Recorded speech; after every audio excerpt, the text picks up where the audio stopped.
Super Saravana stores. Stalin அளவுக்கு அரசியலிலே எமர்ஜென்சியை பார்த்து பல எதிர்ப்புகளை சந்தித்து படிநிலையிலே வளர்ந்த ஒரு அரசியல்வாதி சமகாலத்திலே அவரளவுக்கு இணையான அரசியல்வாதிகள் யாருமே இல்லை. எம்ஜிஆர் எப்படி தேர்ந்தெடுக்கப்பட்டார், ஜெயலலிதா எப்படி தேர்ந்தெடுக்கப்பட்டார், நான் எப்படி தேர்ந்தெடுக்கப்பட்டேன், மக்களால் என்றாரு. மக்களா முதல்வரை டைரக்டா ஓட்டு போட்டு தேர்ந்தெடுக்கிறாங்க. மக்களை பார்த்தால பேசுவாங்க. என்ன நீங்க தான் அடிப்படை புரிதல் இல்லாம இருந்தீங்க, அவருக்கு புரிதல் இல்லைன்னு பேசுறீங்களே, கொஞ்சமா நியாயம் இருக்கா உங்கள்ட்ட? இந்த மாதிரி இந்த நிதிஷ்குமாரை எல்லாம் ஒரு டம்மி ஆக்கிட்டு திடீர்னு நீ மாநிலங்களவைக்கு போன்னு சொல்லி ஆட்சியை இடமாற்றம் செய்கிற இந்த அயோக்கியத்தனத்தை எல்லாம் யாரும் செய்யல. இவரை தேர்தல் அரசியலிலே ஸ்டாலினை வெல்லவே முடியாது. பயங்கரமா என கொம்பு முளைச்சது மாதிரி பேசின ஆட்கள்லாம் குப்பரை கவுந்து கிடக்கான். அறிவாலயத்தின் ஒவ்வொரு செங்கலா உருவேன்னு சொன்ன அண்ணாமலையை கட்சியை விட்டு உருவிட்டாங்க, மாநில தலைவர் பதவியிலிருந்து உருவிட்டாங்க. தேமுதிக மாதிரி எதிர்த்தவர்கள் வரலாறு திமுகவிலே சரணடைவதான். தமிழர்களை தொடர்ந்து வஞ்சித்து விட்டு நீ ஓட்டு கேட்க மட்டும் வெக்கம் இல்லாம வர்றீங்களே, தமிழர்கள் எப்படி உங்களுக்கு ஓட்டு போடுவாங்க? பாஜக கூட்டணிக்கு தமிழ்நாட்டுக்காரன் எப்படி ஓட்டு போடுவான்?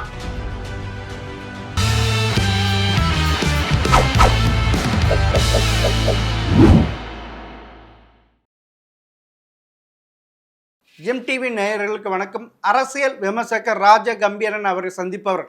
சார் வணக்கம். சார் வணக்கம். சார், தமிழக முதல்வருக்கு அரசியல் அமைப்பு புரிதல் இருக்கா சார்? மிகச் சிறப்பான அரசியல் புரிதல் உள்ளவர். தமிழ்நாட்டுக்கு மட்டுமல்ல, அரசியல் அமைப்பு சட்டம் பற்றி புரிதல் இருக்கா இல்லையா? நிச்சயமாக இருக்கிறது. ஒரு முதல்வர் எப்படி தேர்ந்தெடுக்கப்படுகிறார், ஒரு பிரதமர் எப்படி தேர்ந்தெடுக்கப்படுகிறார், இந்த புரிதல் இல்லாம ஒரு திருச்சி மாநாட்டில் பேசியுள்ளார். 50 ஆண்டு கால அரசியல் அனுபவம் உள்ள ஒரு தேர்ந்த முதிர்ச்சியான அரசியல்வாதி, முழுமையான அரசியல்வாதி ஸ்டாலின் அவர்கள். ஸ்டாலின் அளவுக்கு அரசியலிலே எமர்ஜென்சியை பார்த்து பல எதிர்ப்புகளை சந்தித்து படிநிலையிலே வளர்ந்த ஒரு அரசியல்வாதி சமகாலத்திலே அவரளவுக்கு இணையான அரசியல்வாதிகள் யாருமே இல்லை.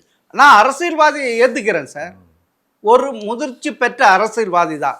ஆனால் நம்மை வழிநடத்தும் இந்திய அரசியல் அமைப்பு புரிதல் அவருக்கு இல்லையே. ஏனென்றால் பிரதமர் எப்படி தேர்ந்தெடுக்கப்படுகிறார், முதல்வர் எப்படி தேர்ந்தெடுக்கப்படுகிறார், போற போக்குல அவர் ஏதோ ஒரு சொல்லிட்டு போட்டார். அண்ணாதுரை எப்படி தேர்ந்தெடுக்கப்பட்டார், கருணாநிதி எப்படி தேர்ந்தெடுக்கப்பட்டார், எம்ஜிஆர் எப்படி தேர்ந்தெடுக்கப்பட்டார், ஜெயலலிதா எப்படி தேர்ந்தெடுக்கப்பட்டார், நான் எப்படி தேர்ந்தெடுக்கப்பட்டேன், மக்களால் என்றாரு. மக்களா முதல்வரை டைரக்டா ஓட்டு போட்டு தேர்ந்தெடுக்கிறாங்க. இந்திய அரசியலமைப்பு அப்படி சொல்லியே. ஒரு முதலமைச்சரை தேர்வு செய்வது, ஒரு பிரதமரை தேர்வு செய்வது என்பது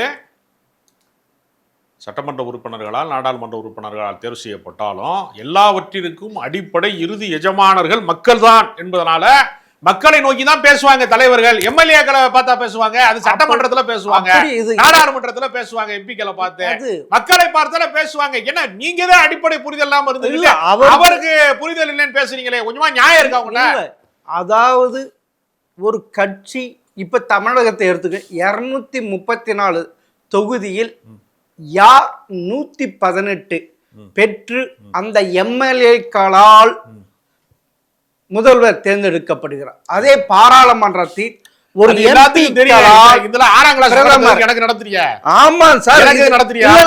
முதல்வருக்கே நடத்த வேண்டிய புரிதல் இருக்கு. அது உங்களுடைய ஆணவ போக்கு. இதெல்லாம் தெரியாமல அரசியல் தலைவர் இருப்பார் அவரு, இதெல்லாம் தெரியாமல அரசியல் தலைவரா இருக்காரு அவரு. அப்படிதான் இருக்குது. நீங்க அவரை சிறுமைப்படுத்த வேண்டும், கொச்சைப்படுத்த வேண்டும்னு நீங்க உள்நோக்கத்தோடு பேசுகிற பேச்சுக்கு அவர் பொறுப்பேற்க முடியாதுல. நீங்களா பேசுறீங்க, அந்த மாதிரி கொச்சைப்படுத்துறீங்க. ஏங்க உங்களுக்கே தெரியுது, நீங்க சட்டமன்றத்துல தேர்ந்தெடுக்கப்பட்டீங்களா, நாடாளுமன்றத்துல தேர்ந்தெடுக்கப்பட்டீங்களா, அதிகாரத்துக்கு உங்களுக்கு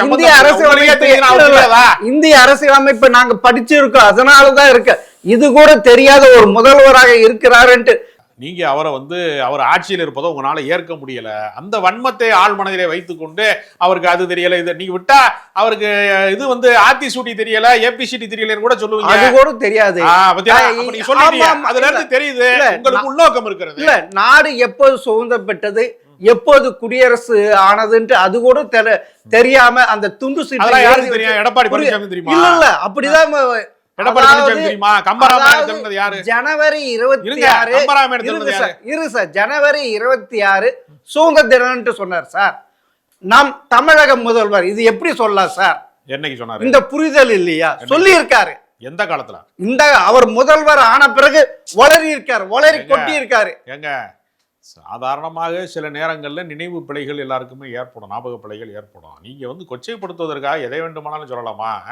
நீங்க வந்து வாய்க்கு வந்ததெல்லாம் சொல்லியா? கம்பராமாயணம் எழுதுனது ஜெயலலிதான்னு சொன்னவரை தமிழ்நாட்டுக்கு முதலமைச்சர், உங்களுக்கு அவர் மேல எல்லாம் விமர்சனம் இல்ல, இவர் மேல விமர்சனம் இருக்குன்னா உள்நோக்கம் இருக்கா இல்லையா உங்களுக்கு? மக்களால் தேர்ந்தெடுக்கப்பட்ட எடப்பாடியே அவ்வளவு தரக்குறைவா சொன்னவர் தனது தந்தை திரு கருணாநிதி அவர்கள் அண்ணாதுரை இறந்த பிறகு எப்படி முதல்வர் ஆனார் முதலில், அது கூட அந்த அடிப்படை கூட அவருக்கு தெரியாத. அவருக்கு எதுவுமே தெரியல. ஆமா சார், ஒரு பெரிய அறிவாளி நீங்க தான். ஆமா, யாருக்குமே எதுவுமே தெரியாம ஒத்துக்கிறீங்களா? ஒத்துக்கிறீங்களா? நீங்க யாரு எல்லாமே தெரியும். இல்ல இல்ல, இங்கயாவது பேர் தாங்க ஆணவம். ஆணவம் இல்ல, திமிர் பேச்சுங்கிறது இதுதான். தெனாவட்டு திமிர் பேச்சுங்கிறது இதுதான், வேற ஒண்ணுமே கிடையாது. கேட்கறது கேள்வியே கிடையாது, ஜனநாயகமே கிடையாது. உங்கள்ட்ட இருக்கிறது ஆணவம். எப்படி இல்ல, இது கூட தெரியல. தனது தந்தை முதலில் எப்படி யாரெல்லாம் கவுத்துட்டு எம்ஜிஆர் துணையோடு முதல்வர் ஆனார் வரலாற்று. அண்ணாதுரை இறந்த பிறகு அந்த அமைச்சர் குழுவில் மூத்தவர் நெடுஞ்செழியன் அவர்தான் முதல்வராக இருக்கணும். எம்ஜிஆர் கையில போட்டுக்கிட்டு மொத்த பேர் செத்து அப்படி முதல்வர் ஆனவர் சார் திரு கருணாநிதி அவர்கள். தேர்வு செய்யப்பட்டாரா இல்லையா? தேர்வு செய்யப்பட்டாரா இல்லையா? அந்த எம்எல்ஏக்கள் எல்லாம் கூட்டி யாருக்கு கருணாநிதியை முதல்வர் ஆக்கவிட்டு பாடாய் பட்டவர் திரு எம்ஜிஆர் அவர்கள். அந்த எம்ஜிஆர் அவர்கள் திமுகவிலிருந்து தூக்கி எறிஞ்சவர் சார். இந்த வரலாறுலாம் உங்களுக்கு எதுக்காக? அதுதான் சொல்ற இல்ல, நான் மக்களால் தேர்ந்தெடுக்கப்பட்ட, இப்படி தேர்ந்தெடுக்கப்பட்ட, அப்படி தேர்ந்தெடுக்கப்பட்டு, இது கூட தெரியலையே. நாவலர் நெடுஞ்செழியன் வேணுமா, கருணாநிதி வேணுமானா அன்றைய சட்டமன்ற உறுப்பினர்கள் தேர்வு செஞ்சிருக்காங்க. அவங்க ஜனநாயகப்படி தான் தேர்வு செஞ்சிருக்காங்க. கூவாத்தூர்ல வந்து கூத்தடிச்சு தேர்வு செய்யப்படல கருணாநிதி. புரியுதா உங்களுக்கு? இது மாதிரி இந்த நிதிஷ்குமாரை எல்லாம் ஒரு டம்மி ஆக்கிட்டு திடீர்னு நீ மாநிலங்களவைக்கு போன்னு சொல்லி ஆட்சியை இடமாற்றம் செய்கிற இந்த அயோக்கியத்தனத்தை எல்லாம் வந்து யாரும் செய்யல. நீங்க வந்து எந்த அரசியல் பாரம்பரியம் சாமானிய மக்களுக்காக உழைத்தவர் கலைஞர் கருணாநிதி. அதனாலதான் உயர்ஜாதி ஆதிக்கம் இருக்கிறவர்கள் ஒரு நாளும் கருணாநிதியை ஏற்க மறுக்கிறார்கள். ஏன்னா அவர் பிற்படுத்தப்பட்டவர்களுக்கு, ஒடுக்கப்பட்டவர்களுக்கு, பட்டியலின மக்களுக்கு, பாதிக்கப்பட்ட மக்களுக்கு அதிகாரத்தை பெற்றுத்தந்த ஒரு முதலமைச்சர் அவர். எப்பொழுதுமே கலைஞர் மீது ஏன் இவ்வளவு வன்மம் தொடர்ந்து வந்து அவதூறுகள் பரப்பப்படுகிறதுனா அவர்தான் சாமானியர்களை மேடேற்றினார். அவர் ஒருபோதும் வந்து ஆதிக்கிய சாதிகளுக்கும் அது அதிகார வர்க்கங்களுக்கும் அடிபணிந்து சேவை செய்யக்கூடியவராக இல்லாமல் ஒரு கலகக்காரனாக இருந்து ஜனநாயகத்தை மீட்ட, சமூக நீதியை மீட்ட வந்து முதலமைச்சராக இருக்கிறவர்கள் வந்து சுதந்திர தினத்தன்று கொடியேற்றுவதற்கு கூட உரிமை இல்லாத போது அதை பெற்று தந்தவர் கலைஞர் என்பது வரலாறு. அவர் மீது அதாவது கலைஞர் அளவுக்கு அதிகமாக அவதூறுகளை சந்தித்த நீங்க யோசிச்சு பாருங்களேன். ஜெயலலிதா வந்து ஊழல் குற்றச்சாட்டுக்காக நீதிமன்றத்தில் தண்டிக்கப்பட்டவர். அவரை குறித்து எந்த அவதூறுகளும் யாரிடத்திலும் இல்லை, குற்றச்சாட்டுகள் கூட இல்லை. அதிகாரப்பூர்வமாக அவர் குற்றம் நிரூபிக்கப்பட்டவரே. வெறும் குற்றச்சாட்டுக்கு ஆளானவர் கலைஞர். குற்றம் நிரூபிக்கப்பட்டவர்களும் குற்றச்சாட்டுக்கு ஆளானவர்களும் ஒண்ணு கிடையாது. ஆனா கலைஞர் மீது மட்டும் எப்பொழுதுமே பார்த்தீங்கன்னா எப்ப பார்த்தாலும் ஒரு பொய்யை அவுத்து விடுவாங்க. அந்த பொய் எங்கிருந்து பிறக்குதுன்னு பார்த்தீங்கன்னா முழுக்க வந்து அந்த திமுக எதிர்ப்பு என்பதெல்லாம் மறைமுகமாக பல பேர் அதை வந்து ஒரு கொரில்லா யுத்தத்தை நடத்தி கொண்டே இருக்கிறார்கள். இப்ப இன்னொன்று, அதே திருச்சி மாநாட்டில் நிதிஷ்குமாருக்கு என்ன நடந்ததோ அதுதான் திரு எடப்பாடிக்கும் நடக்கும் அப்படின்ட்டு சொல்லியிருக்கார். அப்பன்னா 2026 சட்டமன்ற தேர்தலில் திமுக தோற்றுவிடும் என்று அவர் உறுதியை நம்பிட்டாரா? அப்படி கிடையாது. அப்பனா அதிமுக அப்படிதானே, அவர் முதல்வராக இருக்கிறாரு, ராஜ்யசபா போயிருக்காரு. அதே மாதிரிதான் இங்கேயும் எடப்பாடியை இது பண்ணிட்டு பாஜக ஆட்சி பிடிச்சிடும் சொல்றாரு. அப்பனா திரு ஸ்டாலின் அவர்கள் திரும்ப சொல்றேன், 2026 சட்டமன்ற தேர்தலில் தந்தை போல தானும் இரண்டாவது முறை வரமாட்டேன், தொடர்ந்து வரமாட்டேன் நம்பிக்கையில இருக்காரா அப்படின்னு நீங்க ஆசைப்படுறீங்கன்னா சொல்லிக்கங்க. அவரைத்தான் மக்கள் தேர்ந்தெடுத்திருக்கிறார்கள். இதுவரைக்கும் அவர் அரசியல்ல தலைவராக ஆனதுலேருந்து, திமுகவின் தலைவராக அவர் பொறுப்பேற்றுக் கொண்டதுலேருந்து தோல்வியவே பார்க்காதவர் அவர். நாடாளுமன்ற தேர்தலில் என்ன சொன்னாங்க? 36 சீட்டு வந்துடும் பாஜக கூட்டணி என்று சொன்னார்கள். ஆனால் என்ன வந்துச்சு? அண்ணாமலைனால எம்பி ஆக முடியலை, ஏற்கனவே சட்டமன்றத்துக்கு நின்றப்ப எம்எல்ஏ ஆக முடியலை. மொத்தமாக நீங்கள் வாஷ் அவுட் ஆன கோஷ்டியை. இவரை யார் தேர்தல் அரசியலிலே ஸ்டாலினை வெல்லவே முடியாது. பயங்கரமா என கொம்பு முளைச்சது மாதிரி பேசின ஆட்கள்லாம் குப்பரை கவுந்து கிடக்கான். திமுகவை எதிர்த்தவன் பூராமே அவனுடைய நிலைமையெல்லாம் பார்த்தீங்கன்னா பரிதாபமா இருக்கும். அறிவாலயத்தின் ஒவ்வொரு செங்கலா உருவேன்னு சொன்ன அண்ணாமலையை கட்சியை விட்டு உருவிட்டாங்க, மாநில தலைவர் பதவியிலிருந்து உருவிட்டாங்க. அதனால திமுக எதிர்ப்பு என்பது காலங்காலமாக இருக்கக்கூடிய ஒன்று தான், அது ஒன்றும் புதிது கிடையாது. அதனால எதையும் சாதிக்கவும் முடியாது. திமுகவை தவிர்த்து விட்டு தமிழ்நாட்டை காப்பாற்றக்கூடிய வல்லமை என்பது இன்னைக்கு கடந்த காலங்களிலே அதிமுகவுக்கு இருந்திருக்கிறது, இன்றைக்கு இல்லை. எம்ஜிஆர் காலத்திலே, ஜெயலலிதா காலத்திலே அவர்களுக்கு ஒரு வலிமை இருந்தது, உண்மை, மறுக்க முடியாத உண்மை. திமுக வேண்டாம் என்று வாக்காளர்கள் முடிவு செய்கிற போது அதிமுகவை தேர்ந்தெடுப்பார்கள், அதிமுக வேண்டாம் என்று வருகிற போது திமுகவை தேர்ந்தெடுப்பார்கள். இது மாறி மாறி ஒரு நதிக்கு 2 கரைகளை போல ஒரு இருதுருவ அரசியலை மாறி மாறி அவர்கள் செய்து கொண்டே இருந்தார்கள். ஆனால் இன்றைக்கு அதிமுக பலவீனப்பட்டிருக்கிறது. யாரால் பலவீனப்பட்டது? யாரால் கட்சி உடைந்தது? யாரால் இத்தனை அணிகள் உருவானது? அதிமுகவுக்கு இத்தனை அணிகளும் இத்தனை பிணிகளும் உருவானதற்கு பின்னாடி இருப்பது பாஜக. அதனால பாஜக அவர்கள் உடைத்து விளையாடுகிறார்கள். அதனால ஒரு பக்கம் ஓபிஎஸ் இவர்கள் தான் தர்ம யுத்தம் இருக்க சொன்னார்கள், இவர்கள் தான் கட்சியை விட்டு பிரிந்து வர சொன்னார்கள். அவருடைய நிலைமை என்ன ஆயிற்று? அவருக்கு அரசியலிலே போக்கிடமே இல்லாமல் இன்றைக்கு திமுக அடைக்கலம் தந்திருக்கிறது.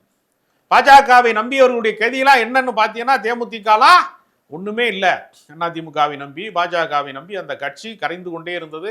தங்களை காப்பாற்றுகிற ஒரே இடம் என்று அடைக்கலமாக திமுகவுக்கு சேர்ந்திருக்கு. இதுதான் வரலாறு. எதிர்த்தவர்கள் வரலாறு, தேமுதிக மாதிரி எதிர்த்தவர்கள் வரலாறு திமுகவிலே சரணடைவதான்.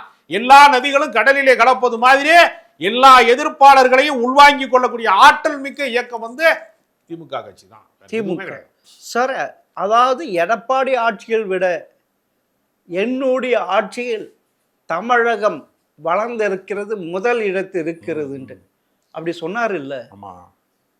இன்னொன்றைக்கும் இந்தியாவில் முதல் இடத்து இருக்கு, அப்படி அதையும் சொல்ல வேண்டியதானே, ஏன் சொல்லாம விட்டுட்டாரு? ஆமா சார், மத்திய அரசாங்கத்தின் அறிக்கை இல்லையா? மத்திய அரசு அறிக்கை அது இல்லையா? அப்ப மத்திய அரசாங்கமே ஒப்புக்கொண்டது. ஏன் ஜிஎஸ்டியில எங்களுக்கு பணத்தை நீங்கள் 29 பைசா கொடுக்குறீங்க, ₹1 கட்டணான்னு கேட்டதற்கு தமிழ்நாடு வளர்ச்சி பெற்ற மாநிலம் சொன்னது யாரு? பாஜக அரசாங்கம் தானே சொல்லுகிறது. அப்ப இந்த வளர்ச்சிக்கு காரணமானவர்கள் யாரு? திராவிட இயக்கம் தானே காரணம். அப்ப இந்த தமிழகத்திற்கு தரப்பட வேண்டிய நிதிகளை தராமல், உரிய உரிமைகளை மீட்டு தருவதற்கு தராமல் வஞ்சிக்கிறவர்கள் யாரு? ஒன்றிய பட்ஜெட்ல ஒரு முழுமையாக 0வை கொடுப்பது யாரு? எல்லாம் பாஜக தான் கொடுக்குது. சரி, தமிழ்நாட்டிற்கு தரப்பட வேண்டிய நிதிகளை தர மறுக்கிறீர்கள். தமிழ்நாட்டுக்கு எய்ம்ஸ் மருத்துவமனை கட்டி முடிக்காமல் வைத்திருக்கிறீர்கள். எல்லா வகையிலையும் தமிழ்நாட்டை வஞ்சிக்கிறீர்கள். வெள்ள பேரிடர் தமிழர்கள் கழுத்து வரைக்கும் நீந்தினாலும் அவர்களை கைவிடுகிறீர்கள். குஜராத்தில் வெள்ள பேரிடர் வந்தா உடனடியாக 1000 கோடியை உடனே அனுப்புகிறவர்கள் தமிழ்நாடு என்றால் பாராமுகமாக இருக்கிறீர்கள். அப்ப இவ்வளவு துயரத்தையும் செஞ்சுட்டு தமிழர்களை தொடர்ந்து வஞ்சித்து விட்டு நீ ஓட்டு கேட்க மட்டும் வெக்கம் இல்லாம வர்றீல, தமிழர்கள் எப்படி உங்களுக்கு ஓட்டு போடுவாங்க? பாஜக கூட்டணிக்கு தமிழ்நாட்டுக்காரன் எப்படி ஓட்டு போடுவான்? நீ என்ன செய்திருக்கிறாய்ன்னு கேட்பானா, கேட்க மாட்டானா? அதாவது ஏற்கனவே திமுகவும் பாஜகவும் கூட்டணியில் இருந்தபோது ஒரு எம்எல்ஏ பெற்று கொடுத்தது வந்திருக்கு. இப்ப 4 எம்எல்ஏ இருக்கிறாங்க. புரியுதுங்களா? கூட சொந்த பலத்துல வர முடியல. இல்ல 1984 தனித்து நின்ற எம்எல்ஏ ஆனது யாரு? பாஜக. அது இருக்கு. யார் ஜெயிச்சா? யாரு? இதே நாகர்கோவில் வின் பண்ணி இருக்கு. இந்த வரலாற்று எல்லாம் தெரியாமல் தமிழகத்தில் இருங்க சார். இப்ப சபாநாயகர் அந்த அப்பா கூட சுயேட்சை ஒரு முறை எம்எல்ஏ ஜெயிச்சிருக்காரு. ஆமா சார், தமிழ்நாட்டுக்கு முதலமைச்சர் ஆயிடுவார் அவரு. அது இல்லை. இதுவரைக்கும் என்ன சொன்னீங்க? தமிழகத்தில் பாஜக கால் ஊன்ற முடியாதுன்னு சொல்லிட்டு இருந்தீங்க. இப்ப என்ன சொல்றீங்க? தமிழகத்தில் எப்பொழுதும் ஆட்சி அமைக்க இந்த ஸ்டாலின் இருக்கும் வரை முடியாதுன்னு சொல்லியிருக்கு. அப்படின்னா என்ன? ஏன் பிளேட்டை மாத்திட்டீங்க? அப்பனா பாஜக இங்கு ஆட்சி பிடிக்கும் அளவுக்கு முன்னேறி இருக்கா? திரு ஸ்டாலின் அப்படி நினைக்கிறாரா? இருந்தா எதுக்காக போய் நீங்க அதிமுக விட்ட வந்து விசாரணை அமைப்புகளை ஏவி, அமலாக்கத்துறை ஏவி, சிபிஐ ஏவி எதற்காக வளைத்து பிடிக்கிறார்கள்? எதற்காக வழக்கிலே சிக்கி இருக்கக்கூடிய அன்புமணியை, சிபிஐயினுடைய வழக்கு விசாரணையில் இருக்கக்கூடியவரை எதற்காக கூட்டணியிலே வரவழைக்கிறீர்கள்? சிபிஐ விசாரணையிலே மாட்டிக்கொண்டு கிடக்கிற டிடிவி தினகரனை எதற்காக நீங்கள் தங்கள் கூட்டணிக்கு மிரட்டி பணிய வைக்கிறீர்கள்? எல்லாமே ரெய்டு கூட்டணி தானே. இது ஜனநாயக கூட்டணி. அது ரெய்டு மூலமாக, அமலாக்கத்துறை மூலமாக, சிபிஐ மூலமாக மிரட்டி உருட்டி பணிய வைக்கக்கூடிய அயோக்கியத்தனத்தை நீங்கள் செய்துவிட்டு மக்கள் எப்படி ஓட்டு போடுவான்? 8 வருடமாக எடப்பாடி பழனிசாமிக்கு எதிராக பேசின டிடிவி தினகரனை கொண்டு கூட்டணிக்கு சேர்ப்பதன் மூலமாக எப்படி எடப்பாடியை முதலமைச்சர் ஆக்குவோம் என்கிற சபதத்தை டிடிவியின் தொண்டர்களால் எப்படி ஏற்க முடியும்? சரி சார், கொஞ்சம் பின்னாடி போங்களேன். 2011 சட்டமன்ற தேர்தல் திமுக எப்படி 63 தொகுதிகள் காங்கிரஸ் கொடுத்ததுன்ட்டு அது ஏன் சார் மறந்து போயிட்டீங்க? அதனால என்ன கீழே உங்களுடைய அண்ணா அறிவாலயத்தில் கீழே கூட்டணி பேச்சுவார்த்தை, மேலே விசாரணை, சரி சிபிஐ, அதனால இப்படி இல்ல எந்த இடத்திலும் அப்படி மிரண்டு போய் இது ஆகி காங்கிரஸுக்கு நீங்க தானே அப்ப 2011 மிரண்டி போனீங்க. அவங்க வச்ச இதுக்கெல்லாம் ஏன் கொடுக்க முடியாதுன்னு சொல்லலாம். அதே 2021 சட்டமன்ற தேர்தலில் பாஜக எடப்பாடியிடம் எங்களுக்கு 30 தொகுதி 25 தொகுதி, அது எல்லாம் முடியாது, உனக்கு 20 தொகுதி. யார்? கருணாநிதி விட, ஸ்டாலின் விட இவர்தான் தைரியசாலி. எடப்பாடி பழனிசாமி எல்லாம் ஒரு தைரியசாலின்னு சொன்ன ஆளே நீங்க தமிழ்நாட்டில் நீங்க தான். அவன் கட்சிக்காரனே இது வரைக்கும் சொல்லலாம். ஏன்னா தூத்துக்குடி துப்பாக்கி சூட்டை தொலைக்காட்சியில பார்த்தேன்னு சொன்ன ஒரு முதலமைச்சர் தமிழ்நாட்டில் வேற யாருமே இல்லைல்ல. அவருக்கு ஏதாவது அடிப்படை அறிவு இருக்கா, ஞானம் இருக்கா, அரசியல் ஏதாவது வியூகம் இருக்கா? தான் கட்சிக்காரனை பூரா எதிர் திசையில் அனுப்பி விட்டாரு. செங்கோட்டையனை பிடுங்கி வெளியே எறிஞ்சிட்டாரு. ஓபிஎஸ்ஸை சேர்க்க மாட்டோன்னு அடம் முடிக்கிறாரு. கட்சி அவரை யார் முடிசூட்டினார்களோ, யார் முதலமைச்சர் வேட்பாளராக முன்மொழிந்தார்களோ அந்த சசிகலா என்னை கொலை செய்வதற்கு தமிழ்நாட்டு சிறைச்சாலையில் இருந்தால் என்னை கொன்றுப்பான் என்று சொல்லக்கூடிய அளவுக்கு குமுறி அழுகிறார்கள். கண்ணீரோடு பேசினார்கள் கமுதியில். எப்படிப்பட்ட கேரக்டர், எவ்வளவு பெரிய நன்றி கெட்டவர், மனித பண்பே இல்லாதவர். அவர் அரசியல்வாதி அமல்ல. அரசியலில் ஏதாவது ஒரு அடிப்படை அறம் கொண்ட மனிதனாக அவர் இருந்திருக்கிறாரா? யாருக்காவது உண்மையா இருந்திருக்கிறாரா? அவரை போய் நீங்க சிறந்தவருங்கிறீங்களே, தமிழ்நாட்டு மக்கள் உங்களை பார்த்து சிரிக்க மாட்டாங்களா? எடப்பாடி பழனிசாமி சிறந்தவர்னு ஏடிஎம்கே காரனை சொல்றாங்க. உண்மையிலேயே சொல்றீங்கன்னா எவ்வளவு வேடிக்கையா இருக்கு பாருங்க. இல்ல உண்மையிலேயே ஒரு அடிமை கட்சி கிடையாது அதிமுக. அது தொண்டர்கள் கட்சி. சாதாரண சேலத்தில் சிலுவைபுரத்தில் சாதாரண கிளை செயலாளர் இருந்தவர் இன்னைக்கு கட்சியின் பொது செயலாளராக இருக்கிறாரு. இதுக்கு முன்ன முதல்வராக இருந்திருக்காரு. இதே மாதிரி திமுகவில் யாராவது அப்படி வர முடியுமா? கோபாலபுரம் இருந்து இப்ப சித்திரதாசாலைக்கு வந்துருச்சு சார். சாதாரண மனிதராக இருந்த ஒரு கடைநிலை மனிதர்களில் ஒருவராக இருந்த ஆராசா அமைச்சர் அது வேணாம் சொல்லுங்கள். அத திமுக தொண்டர்கள் பாத்துக்கிறோம். நீங்க அப்படி இல்ல, நீங்க சொல்றீங்க அப்பனா அவங்க அடிமைகள் தலைவர், அது அடிமைகள் தானே, கில்ஜி வம்சம் தானே. அதாவது 11ஆம் நூற்றாண்டில் அடிமை வம்சம் ஒன்று இருந்தது. இந்த நவீன உலகத்தில் ஒரு அடிமை வம்சம் என்று கோபாலபுரம் இருக்கிறது. தமிழ்நாட்டு மக்கள் ஏன் வாக்களிக்கிறாங்க? ஏன் ஸ்டாலினுக்கு வாக்களிக்கிறாங்க? வேற வழி. மோசமானவங்க ஏன் வாக்களிக்கிறாங்க? எப்பயுமே திமுக நம்பிக்கை வச்சு வாக்களிக்கிறாங்க. ரைட். திமுக எப்பயுமே ஆன்டி இன்கம்ஸ் தான் இருக்கிறது, எப்பயுமே இருக்கிறது. அதை வைத்துதான் அதிமுக இல்ல சட்டமன்றத்தில் அதிக ஆண்டுகள் ஆண்ட கட்சி அதிமுக. அதை முறியடிப்பார் ஸ்டாலின். இந்த முறை அவர் தான் மீண்டும் வரப்போறாரு. உங்களை போல இந்த மாதிரி இந்த ஜாதகம் சொல்லுகிறவர்கள், ஸ்டாலினுக்கு வந்து ஜாதகத்துல கட்டம் சரியில்லைன்னு சொன்னவன் பூராமே நான் வரலாற்று ரீதியா சொல்றேன், நான் வரலாற்று ரீதியா சொல்றேன், கேக்குறான். வரலாற்று ரீதியா சொல்றேன், திருப்பியே சொல்றேன். ஏங்க, திமுக 2வது முறை தொடர்ந்து ஆட்சி அமைத்தது இதுதான் வரலாறு. இது போன்ற மூட நம்பிக்கையை உடைக்கக்கூடிய மூட நம்பிக்கை மக்களை ஏற்றுக்கல, மக்களை ஏற்றுக்கல. இந்த மூட நம்பிக்கை உடைப்பாங்க. பகுத்தறிவு இயக்கங்க இது. முட்டாள்களின் இயக்கம் அல்ல, அது பகுத்தறிவு இயக்கம். அப்படி ஜெயிப்பாங்க இந்த முறை ஜெயிப்பாங்க. இல்ல ஆதரவாளர்களை எல்லாம் தன் கட்சிக்காரர்களை எல்லாம் எட்டி உதைத்து சர்வாதிகாரியை போல வெளியே அனுப்பிய எடப்பாடி பழனிசாமியை சிறந்தவர்னு சொல்றீங்க. எளிய கட்சிகளை, சிறிய கட்சிகளை அரவணைக்கக்கூடிய ஜனநாயக பேரியக்கமாக இருக்கக்கூடிய திமுகவை கொச்சைப்படுத்துறீங்க. மிக்க நன்றி சார்.